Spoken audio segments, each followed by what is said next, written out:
It's part 3 of Top Gear's F1 Cars for the Road face-off. By now you've seen the AMG One brave the public road, the AMG One and the Aston Martin Valkyrie face off here at the Thruxton track in the south of England, but now they're dirty from the day's work, everyone else has gone home, they're ticking cool, but I thought we'd stay behind, put them in the same garage and soak up the details. Coming up, we'll dive into the wildly different ways the Valk and the One manage the air around us, we'll have a look at where their engines breathe out, and spot some of the more recognisable real-world details that had to be fitted to these alien hypercars.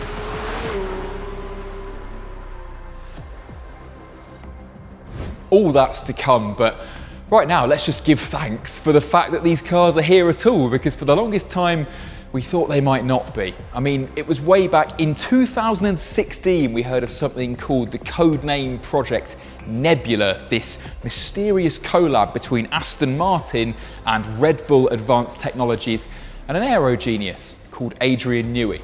And then around a year later, the Frankfurt Motor Show 2017, Lewis Hamilton and the CEO of Mercedes announced they're going to take their all-conquering hybrid turbo V6 engine from the Formula One car and make it street legal within 2 years, which as it turned out was quite ambitious.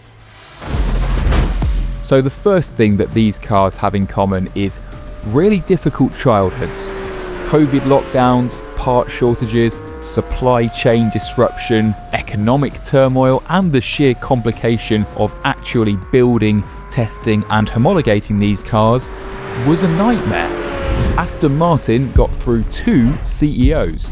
The boss of Mercedes literally said they must have been drunk to sign it off.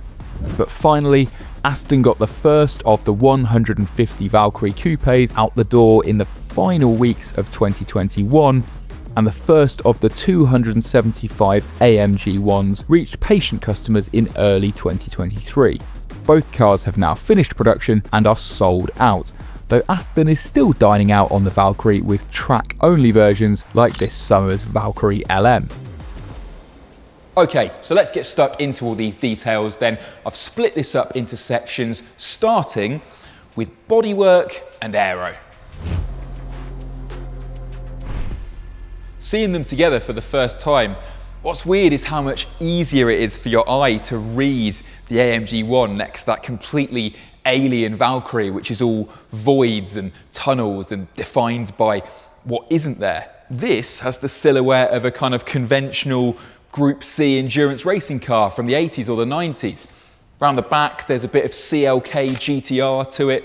Up front, maybe some hints of the old Le Mans winning Sauber C9, which also had a painted on Mercedes badge, but this one is a 16-step process to end up with something that looks like it was airbrushed onto a fairground lorry. On the subject of front badges, the Aston's badge is metal, believe it or not. It's 43% thinner than a human hair and is actually lacquered over once the car has been painted. Of course, the AMG does have plenty of aero, but in that German conservative way, it keeps it hidden a lot of the time. These wheel arch extractor vents don't stand to attention until you're in one of the angrier race modes and they're needed. Watch the Nürburgring onboard to see them going up and down, trying to reduce drag and help the cooling. And then of course the headline acts as this monster rear wing, which even has an extra flap that can extend, and then you can flatten it back out with the DRS button. But yeah, completely different strategy for aerodynamics. The Valkyrie is always totally extreme, but the AMG, more of a transformer. I'm not pretending that the Mercedes is understated, but it's funny how Merc was happy to use conventional mirrors, like a Formula One car, where the Valkyrie deploys rear view cameras in 3D printed housings. Both cars have adjustable ride height depending on the driving mode, but what you can't see is just how much of the Aston's aero is active as well. You see, the Valkyrie's aero, if anything, is too extreme for mere mortal road legal tyres. It could make way more downforce than 1100 kilograms at 137 miles an hour, but then it would simply destroy its poor road legal Michelins. So it has to constantly bleed off downforce as the speed increases to maintain the perfect balance. That's why within all these wing elements are gorgeous miniature hydraulic rams actuating and moving these elements to keep the aero balance absolutely perfect. And what's even crazier is the driver's not really interacting with that. It's all happening automatically using sensors and the Valkyrie's onboard brain and telemetry. It's just very, very trick. AMG are a lot cagier about downforce numbers for the One, but given it did a 6-minute 29-second lap of the ring, we can presume it makes a lot. Apparently, with all the flaps and wings deployed, it starts generating meaningful downforce from just 50 kilometers an hour. That's 31 miles an hour. Okay, enough about the magic of aero and the weird invisible forces it can generate. Let's have a look at the everyday sort of stuff we can all identify with. This is the normal stuff. Aston Martin says it manages to generate more downforce thanks to the shape of the number plate housing here, which looks completely blocky and out of place. And if you peel the number plate off, then behind here is the void for your compulsory first aid kit. If you spring open this front panel, you find what I guess is the Valkyrie's boot. In this void here, you'd normally find the tyre sealing kit, another tedious compulsory feature by law, and in there, that's where you top up your washer fluid. And speaking of the windscreen, the wiper, well, that was made by the same people who did the windscreen wipers for the space shuttle, which did 17,000 miles an hour. Now this only does 220, but that was still too fast for any road car wind tunnel, so Aston Martin had to take this to where the French test the windscreen wipers for their high-speed trains.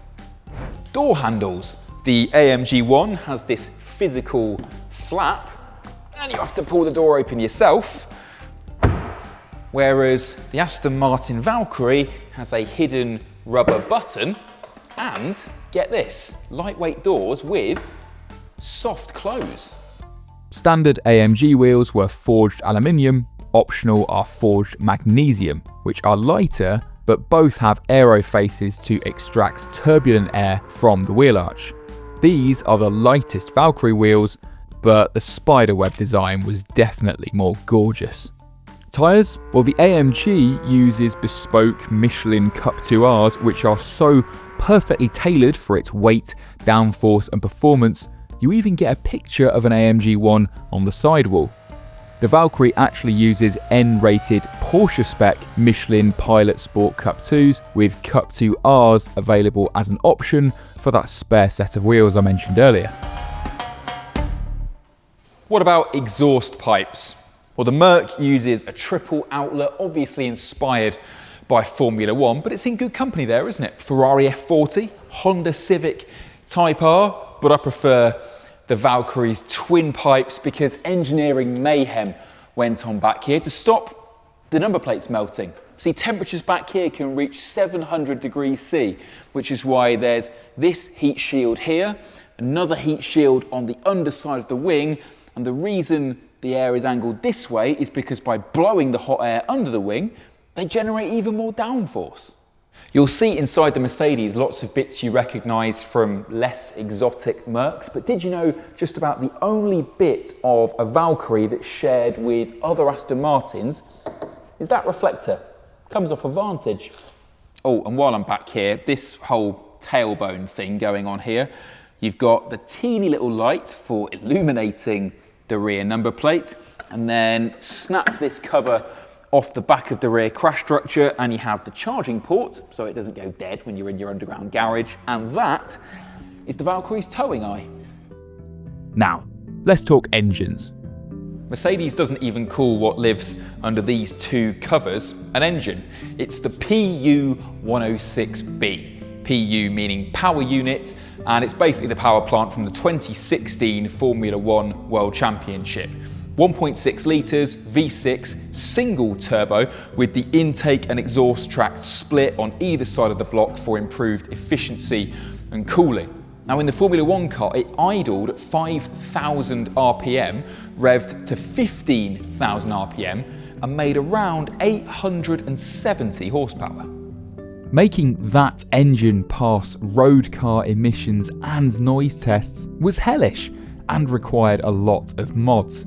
In road spec, it idles at 1280 RPM, still revs to 11,000 RPM in the same territory as the Valkyrie's V12, but the V6 alone only makes 566 horsepower.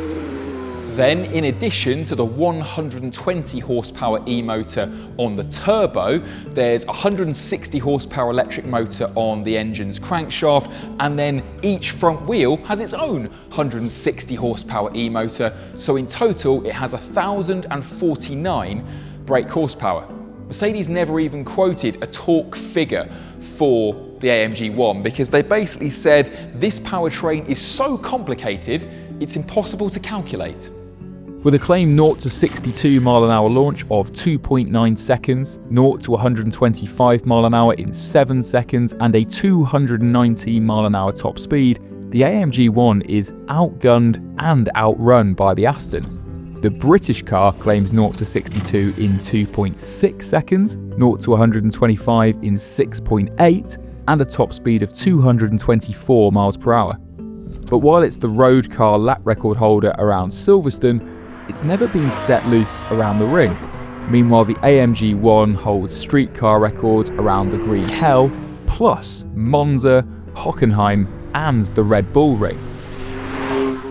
So yes, the AMG is on paper heavier and only a tiny bit more powerful than something a lot less exotic like a Ferrari SF90. But of course, it's lightning on track, and like the Formula One car with which it shares an engine, it's very efficient. According to the official test, this thing's good for 32 miles per gallon and rated around 198 grams per kilometre of CO2, which means this high downforce 1,000 horsepower moonshot is, in the eyes of the official laboratory test, kinder to the environment than a BMW M2.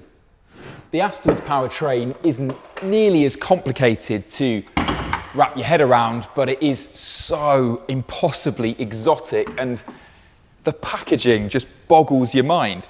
Somewhere in here, there is a 6.5 litre Cosworth V12 revving to 11,100 RPM and making a nice round 1,000 horsepower. That's then supplemented by a 160 horsepower e-motor powered by a Rimac battery, and the whole 1,160 horsepower goes only through the rear wheels. Both cars are of course F1 style paddle shifters, but both shun heavy but seamless twin clutch gearboxes for kind of old fashioned single clutch automated manuals, and then use the electric boost to sustain pace through shifts.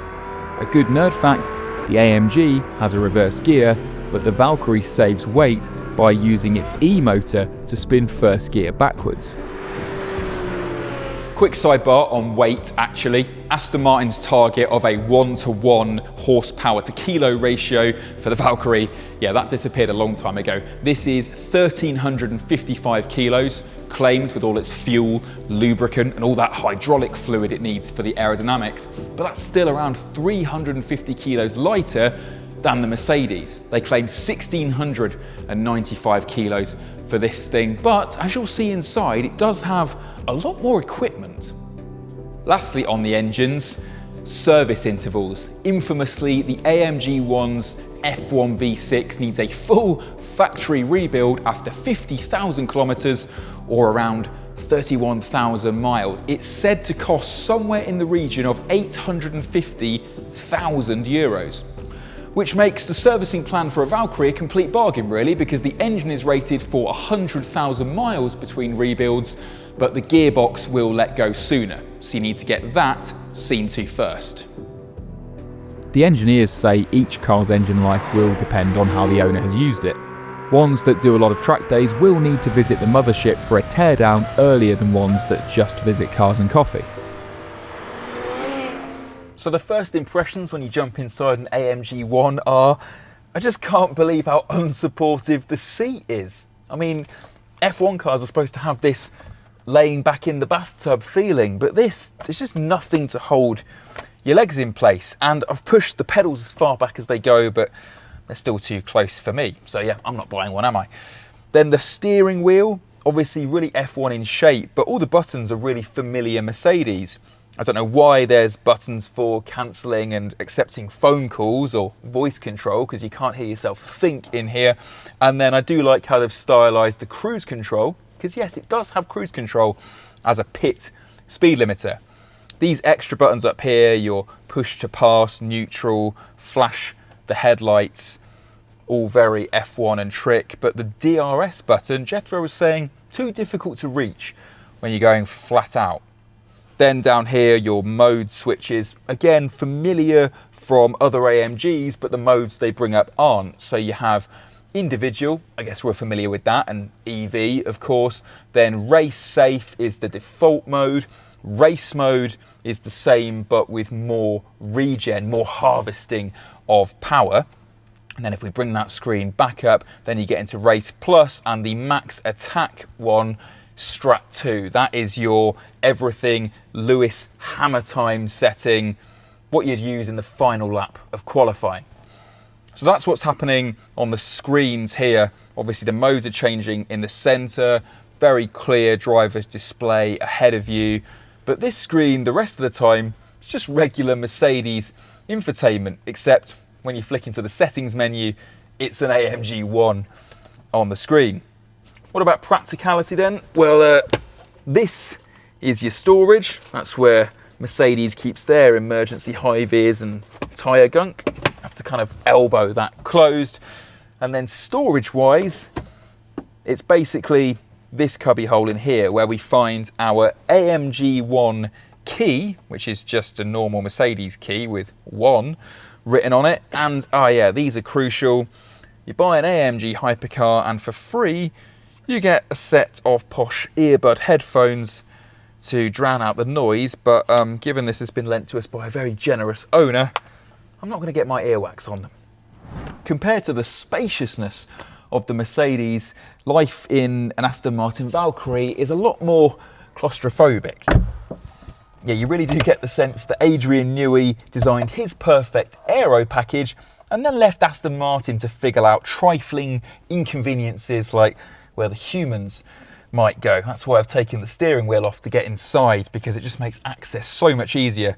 But since it's off, might as well show you around it. Like the AMG One, it's a square Formula One shape, festooned in controls, your indicators. The horn is hidden up there. There's buttons for lifting the car, changing the traction control mode, the wipers of course, the energy recovery system, neutral, launch control, and start. And it all makes a lot more sense when you actually get the thing located onto the steering column. Give me a second. Yeah, eventually got that seated. I'm not going to wake it up just yet because it will make all sorts of whirring and charging and mad noises. Instead, I'll show you the Aston Martin's key. Doesn't look like any other key within the range, and there's only two buttons, the unlock and the lock. Lives in a storage area in the dashboard. There's so little storage in here though. It is so shrink wrapped. Your legs and the passenger's legs are kind of pointed together in an arrowhead formation. There's this tiny center tunnel between you with a couple more buttons on, the hazards, the heated windscreen, really, the fog light and the parking brake. There's a USB port there so you can charge your phone, but you definitely won't hear it. There's no speakers in the car itself to get any form of entertainment piped into your ears. You need to use the essential noise cancelling headphones, which you absolutely need to drown out the noise of the V12. It's a stressed member, this engine, so it's not just the volume, it's the way it rattles your brain. Practical touches, well, there is cameras for door mirrors. They work brilliantly, actually. Really good view, and the aerodynamics of the 3D printed housing help clean the lens. And then if we do just wake up the car now, it's going to take its sweet time, but the rev counter appears here. Very simple but quite motorsport looking display. We get the Valkyrie logo on the center touchscreen. Fun fact, the infotainment system of this car was done by Rimats. There's nothing they can't do. And then in here, it's hardly Apple CarPlay, it's just ways of cancelling error messages, activating the valet mode, because of course you're going to trust this thing to a valet parker, right? Brightness, activate the reversing camera. There's a very optimistic volume control for the infotainment you're really not going to hear. And it tells me the service is due in 290 miles. But it's all business, it's pure motorsport in here. It's one of the most special cabins you could ever use to take to the shops. In the Aston, you can't see anything out the back. You can't in the AMG either. There are back windows, but they're only there so you can peek at the engine. And while the Aston demands that you're slim and strong to climb out with any dignity, the AMG One is almost as much of a pain to get into and out of. Why don't the doors cut into the roof like a McLaren? Weird. Because both of these cars were a money bond-firing nightmare to put into production, we might never see someone put this much Formula One technology on the road again. Or will we? After all, people thought the McLaren F1 would never be surpassed, that the Bugatti Veyron's records might be a Concorde moment that would stand forever. So I bet someone out there will one day try and build another Formula One racer for the road. They have an unbelievable legacy to live up to.